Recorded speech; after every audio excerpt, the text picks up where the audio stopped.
السلام عليكم. من غير ما نطوّل كتير هناخد دلوقتي النهارده بإذن الله أداة من الأدوات اللي هي تبع الأداة ديّة، تمام جدًا، خلاص. طبعًا أنت عارف طبعًا من كل الأداة ديّة خدنا أداة الشكل وخدنا الpen tool صح كده؟ ولسه طبعًا الpen tool دي طبعًا لسه ما انتهيناش منها. ماشي. لسه ما انتهيناش منها، لسه في حاجات كتير أوي الselection لسه ما خدناهوش. إزاي تضبّط لو أنت بتعمل مثلًا تصميم لوجو معيّن بحاجة اسمها الشبكية، كل ده لسه ما خدناهوش تمام، كل ده جاي في الطريق بإذن الله. إحنا بس النهارده هناخد أداة مميزة جدًا، وهي الأداة ديّة هي الأداة بتاعة الlayers. هنتعمق جوّه الlayers كده شوية تمام، عشان نفهم الlayers ديّة الطبقات. الطبقات ديّة نتعمق جواها أكتر ونعرف بقى إيه الحاجات اللي جواها وإزاي نستفاد منها كويس جدًا. أنا هاسألك سؤال، هل ينفع آجي آخد أداة معيّنة، الأداة ديّة لمّا أحب آخد عنصر من عناصرها، ينفع العنصر من العناصر دوّة أتحكم جوّه عنصر من عناصر تانية؟ يعني إيه الكلام الهيروغليفي اللي أنت بتقوله ده؟ ثواني، هاقول لك تطبيق عملي على طول. أنا دلوقتي مثلًا كتبت كلمة زي دي تمام، وكتبت مثلًا أي كلمة وليكن تصميم ماشي، تصميم logo خلاص، جميل تمام. مش لازم بقى أنا بافهّمك بس الفكرة دلوقتي، خلاص، جميل. أنا دلوقتي كتبت تصميم logo، أنا دلوقتي بدل ما أخلّي التصميم logo ديّة أنا مش عايزة العناصر دي اللي تكون جواها. إيه ده يا عم أنت عبيط والّا إيه؟ يا حبيبي أنت مش لسه قايل يا بابا أنت مش لسه قايل إن كل أداة وليها عناصرها، إزاي عايز تاخد الكلمة دي تحطها في عناصر مش عناصرها؟ أنا عايز أحطها مثلًا في العناصر اللي هنا، أنا عايز يبقى لها عناصر هنا، مش عايز يبقى لها العناصر دي. يعني مثلًا أنا عايز مثلًا أقص كلمة تصميم، عايزة أقصها، هنا ما فيش هنا قص، فهاضطر أخش فين؟ هاضطر أخش على الأداة ديّة. طب ليه؟ أنا مثلًا لمّا أخش على الشكل ده وأدوس صح، خلاص، وأجيب ديّة وأصغّرها كده، بُص كده ركّز كده معايا، لو دوست على تصميم لازم تخش على الإيه ديّة عشان تجيب عناصرها، طب لو دخلت هنا على الشكل لازم تخش هنا عشان تجيب عناصرها، صح كده؟ تمام. هنا في في هنا إيه، في هنا قَص، صح؟ وفي حاجة برضه أداة تانية مهمة جدًا اسمها محاة. جميل، وفي برضه أداة تانية اللي هي بتاعة الselection اللي إحنا لسه هناخدها بعدين، خلاص، جميل جدًا. فالأدوات ديّة مش موجودة جوّه كلمة الت تصميم اللوجو في العناصر بتاعتها، يعني مش هتلاقي هنا لا قَص ولا هتلاقي محاة ولا هتلاقي الكلام ده كلّه. طب إزاي نخلّي كلمة زي ديّة نخلّي عناصرها هنا، تكون دي عناصرها؟ إيه ده إزاي يا عم أنت هتعملها إزاي دي؟ وده بقى حلقة النهارده.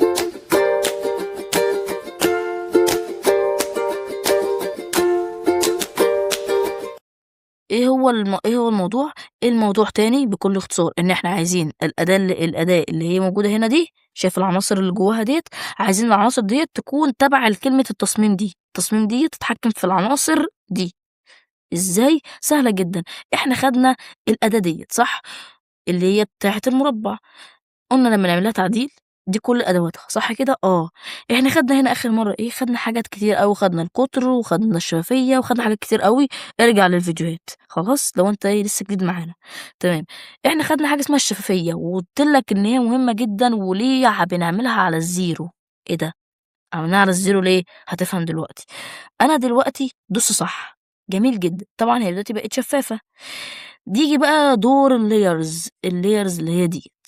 الlayers دي مهمتها إيه؟ ركّز كده، بُص هنا في الكلمة اللي تحت دي، لو دوست هنا كده فتح لك كذا حاجة. إيه هو الحاجات اللي إحنا عايزينها باختصار؟ إحنا عايزين ندمج شكل معيّن، يعني إيه الكلام ده؟ أنت عندك الأداة ديّة عشان تجيبها يعني بُص، لو طلعت كده، الأداة ديّة عشان تجيب العناصر بتاعتها بتعمل إيه، بتجيب يا إما تجيب شكل، يا إما تجيب استيراد، يا إما تعمل دمج. دمج إزاي بقى؟ هو ده بقى، لمّا تعمل دمج هنا في الlayers بتظهر لك العناصر بتاعة الأداة ديّة.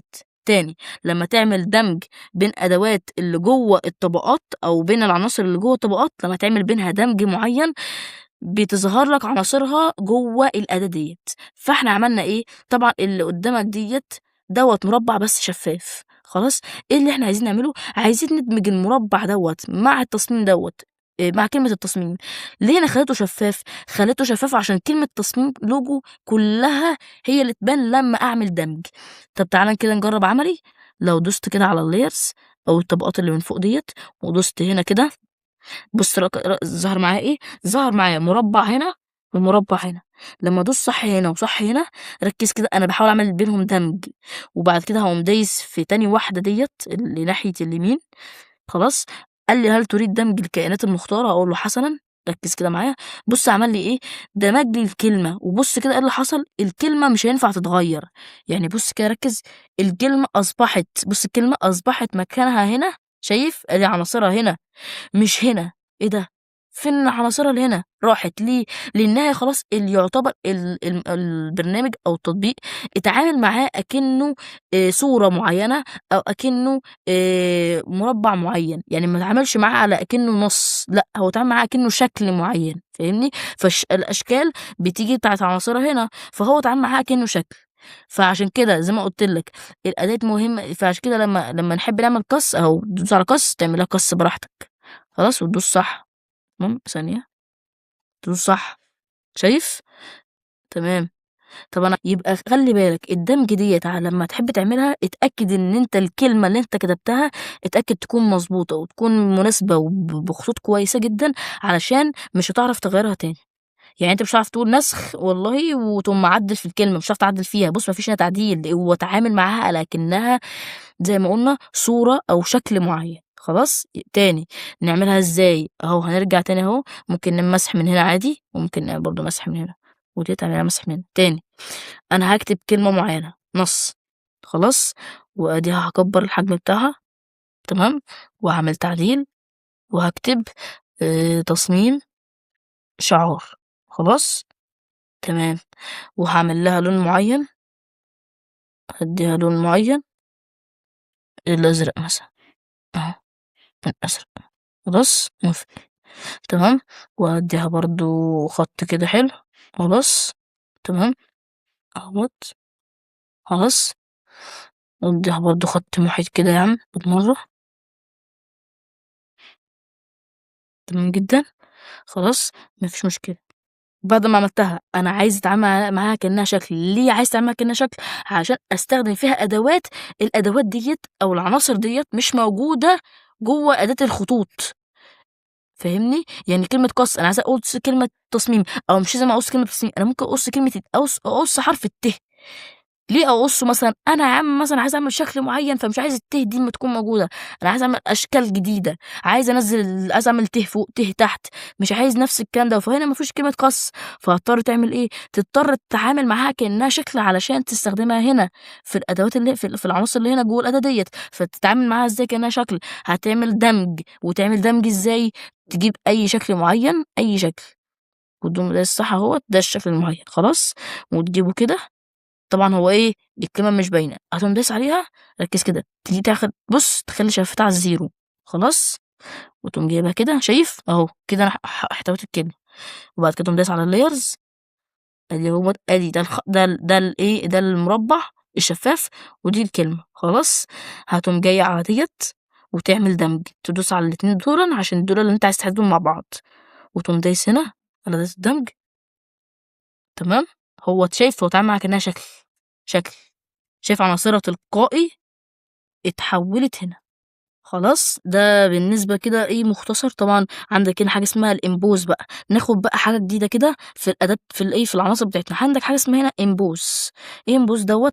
إمبوز دوّة إن أنت بتدّيها الشكل ال3D حبّة كده، يعني بُص لو دوست كده هنا، إيه ده؟ إيه يا عم ده يا عم هو قطع معايا كده ليه؟ ركّز معايا، لأ عادي، أنت لو صغّرت كده سِنّة، بُص صغّر كده، حاول تكبّر كده سِنّة، تاني، تاني، صغّر، اهم، أهو، أهوّة. شايف؟ أنا بُص باتعامل معاك إيه، الموضوع عشان لمّا تتخض ما تتخضش عادي، فاهمني؟ أنا سايب لك كل حاجة كده عشان إيه، الموضوع تحس إن هو عادي، خلاص؟ جميل جدًا، ممكن تضبّط بقى الإضاءة بتاعته من شايف تحس إن هي إيه، كلمة حقيقية كده شوية، تدّيها صح، ممكن تدّيها كده إيه، تدّيها برضه شوية ظِل كده، يعني ممكن تدّيها الظِل برضه كده عشان تحس إن هي إيه، تحس إن الكلمة مثلًا لازقة عشان الحاجات ديّة كلّها هنستخدمها لمّا نعمل mock up كويس، فاهمني؟ نحطّه على mock up كويسة، تبقى تضبط معانا، تقوم دايس ظِل كده وتدّيها ظِل كده، ممكن تكبّر التنعيم بتاعها، تصغّره شوية، فاهمني؟ تجيبه كده، فاهمني؟ وهكذا بقى، تمام؟ فده بالنسبة للدمج اللي في الlayers خلاص كده، كده إحنا درسنا الlayers. طب إيه تاني في الlayers؟ قال لك عندك حاجة اسمها بُص هنا في 4 حاجات، ممكن تمسحها وقُلنا ممكن نرجّعها كده عادي، وعندك هنا أنت ممكن تشيل الإيه، الكلمة نفسها. بُص، هنا بتخفيها بس مش أكتر، لكن هي لسه موجودة فاهمني، أنت بس اخفيها فاهمني. ممكن توقّفها زي ما قُلنا من هنا وخلاص كده فاهمني، ودي قلنا زي ما قُلنا دي أداة الإيه، أداة الدمج. خلاص كده، جميل جدًا. وقُلنا ممكن زي ما قُلت من emboss لمّا تدوس عليها خلاص، ممكن لو صغّرتها كده بُص ممكن تبوظ معاك، لو كبّرتها كده هتضبط معاك فاهمني.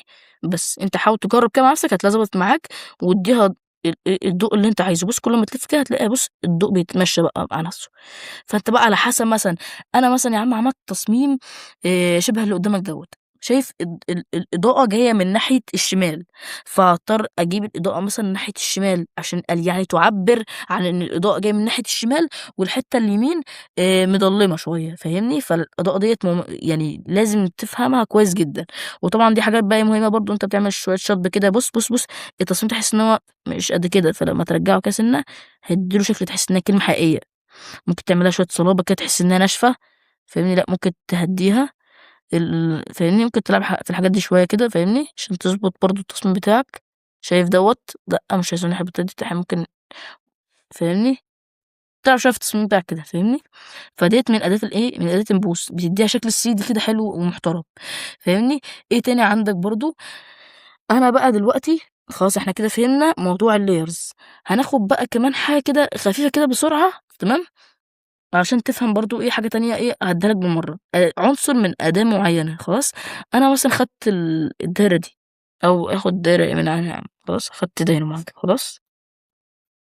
عندك هنا إيه تاني، عندك أداة هنا مهمة اسمها منظور. بُص الكلمة دي منظور، لمّا تدوس عليها يا عم خلاص بقى، لمّا تدوس عليها تمام، ركّز كده. أول حاجة بتعمل مفعّل، أول حاجة بعد ما تعمل مفعّل بُص كده ركّز معايا، ممكن تعملها كده، تعملها كده، تعملها كده.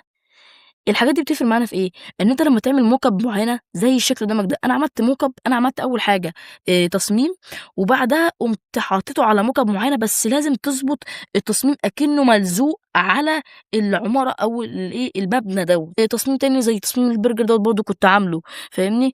ده برضه بتعمله إزاي دوّة، إن أنا خدت شكل البرجرية نفسها وقعدت وقعدت أعمل لها شوية منظور كده، قعدت أضبّط لها بالشكل كده، وبرضه هابقى أوريكم إزاي عملتها. كل الحاجات دي هتيجي قدّام خلاص. أنا بس بافهّمك المنظور دي بيتصدف في إيه. تاني حاجة برضه ممكن تصادف في ضوء، يعني ممكن بُص كده شايف فاهمني، ممكن تعمل لها كده، تعمل لها كده فاهمني. دي يعتبر برضه بتستخدم في أدوات الضوء برضه فاهمني.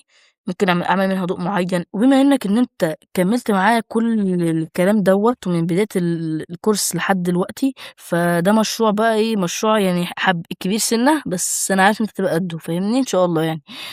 المشروع دوّة عشان تبقى برضه فاهم، المشروع دوّة أنا استخدمت فيه خَط معيّن، وبعد ما استخدمت فيه خَط معيّن عشان برضه بادّيك بدايات كده عشان برضه تسهّل عليك شوية.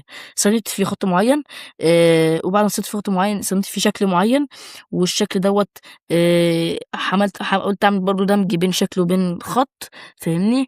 وبعد كده خدت ودوّة تصميم تاني، عملت الشكل دوّة على موكب معيّنة.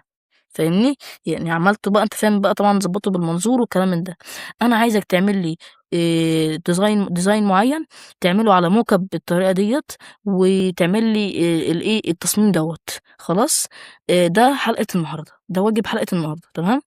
وعشان بإذن الله القادم الجايات كده هتكون حاجات حلوة أوي تمام. مش عايزة أطوّل عليكم أكتر من كده. السلام عليكم ورحمة الله وبركاته.